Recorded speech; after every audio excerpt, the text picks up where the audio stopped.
Bismillahirrahmanirrahim. Assalamualaikum warahmatullahi wabarakatuh. Saya Lutfiatul Khairiyah akan presentasikan penelitian tindakan kelas dengan judul penggunaan strategi mind mapping untuk meningkatkan pemahaman materi qawaid bahasa Arab. Penelitian tindakan kelas di MA Darul Hikmah Sawo Ponorogo kelas 10 tahun pelajaran 2020-2021. Yang pertama yaitu latar belakang masalah. Bahasa Arab memiliki peranan yang penting dalam forum internasional, yaitu sebagai alat komunikasi dalam hubungan diplomasi internasional. Begitu juga di Indonesia, bahasa Arab sering digunakan seperti dalam forum-forum resmi dan dalam kaitannya dengan kebudayaan dan tradisi. Oleh karena itu, bahasa Arab perlu dipelajari di sekolah-sekolah dan madrasah-madrasah di Indonesia. Dalam pembelajaran bahasa Arab itu sendiri pastilah memiliki problematika dan kendala yang dihadapi. Salah satunya yaitu mengenai pemahaman materi qawaid yang seringkali dianggap sulit dikarenakan beberapa faktor seperti sumber belajar dan bahan ajar qawaid yang membosankan dan kurang menarik. Dari permasalahan ini, peneliti tertarik untuk membahas mengenai penggunaan strategi mind mapping atau peta konsep dengan maksud untuk mempermudah dalam memahami materi qawaid. Yang kedua yaitu identifikasi dan pembatasan masalah. Dari latar belakang yang telah dipaparkan sebelumnya, dapat diambil beberapa identifikasi masalah yaitu qawaid dinilai sebagai pelajaran yang membosankan, minat belajar peserta didik terhadap pelajaran qawaid rendah, penggunaan strategi pembelajaran yang tidak tepat, penggunaan bahan ajar yang kurang menyenangkan. Dari identifikasi masalah tersebut, peneliti akan memberikan batasan masalah yaitu pada kurangnya pemahaman peserta didik terhadap materi qawaid karena belum digunakannya strategi pembelajaran yang tepat atau yang dapat membantu peserta didik memahami materi yang diberikan. Dari hal tersebut, peneliti akan memperbaikinya melalui penggunaan strategi mind mapping atau peta konsep. Yang ketiga yaitu rumusan masalah. Dari latar belakang yang telah dipaparkan dapat diambil beberapa rumusan masalah yaitu apa alasan materi qawaid dianggap sulit dipelajari di MA Darul Hikmah, bagaimana upaya meningkatkan pemahaman materi qawaid dengan menggunakan strategi mind mapping di MA Darul Hikmah, dan seberapa tinggi tingkat efektivitas penerapan strategi mind mapping dalam meningkatkan pemahaman materi qawaid di MA Darul Hikmah. Selanjutnya yaitu tujuan penelitian.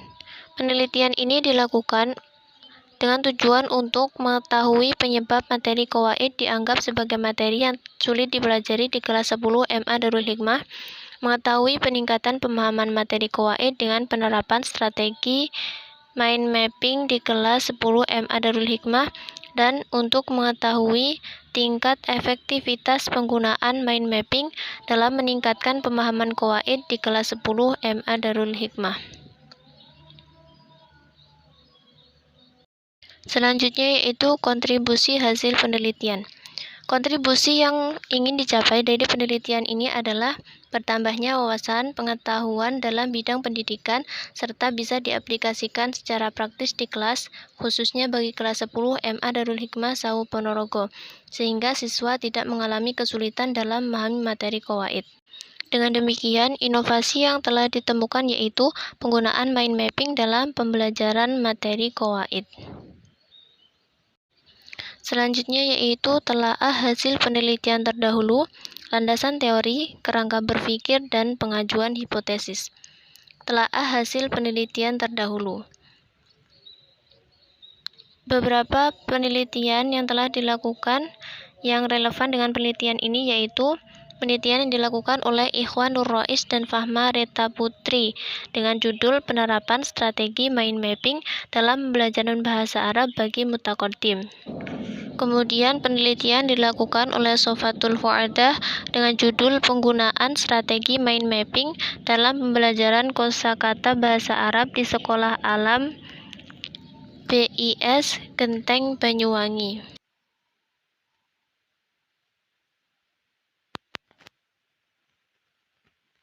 Penguasaan mufradat bagi mahasiswa Ilmu Perpustakaan dan Informasi Islam IAIN Tulungagung.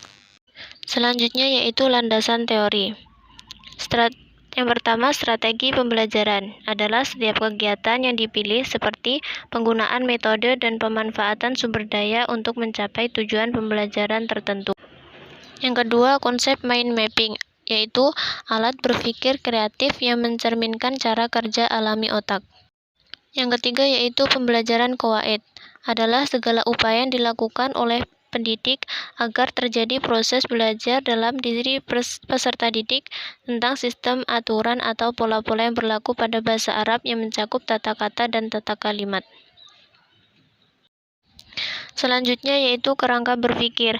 Seperti yang tertera dalam bagan, dapat diketahui bahwa pada awalnya pembelajaran qawaid dilakukan dengan pembelajaran konvensional. Kemudian muncullah permasalahan yaitu pada pemahaman peserta didik terhadap materi qawaid yang rendah. Oleh karena itu, peneliti memberikan inovasi dengan penerapan strategi mind mapping dengan maksud agar pemahaman materi qawaid siswa dapat meningkat. Selanjutnya yaitu pengajuan hipotesis tindakan. Dari rumusan masalah dapat diambil hipotesa yaitu penerapan strategi mind mapping dapat meningkatkan pemahaman materi qawaid siswa kelas 10 MA Darul Hikmah Sawo Ponorogo. Kemudian yang terakhir yaitu metode penelitian. Yang pertama, objek tindakan kelas. Objek tindakan kelas pada penelitian ini meliputi strategi pembelajaran materi qawaid, cara guru menyampaikan materi kepada peserta didik, strategi yang digunakan dalam pembelajaran, dan pemahaman peserta didik terhadap materi yang telah disampaikan. Yang kedua yaitu setting subjek penelitian tindakan kelas. Subjeknya dalam penelitian ini adalah siswa kelas 10 MA Darul Hikmah Sawo Ponorogo. Kemudian variabel yang diamati meliputi variabel input, proses, dan output. Variabel inputnya yaitu pembelajaran materi qawaid. Sedangkan variabel proses yaitu penggunaan mind mapping.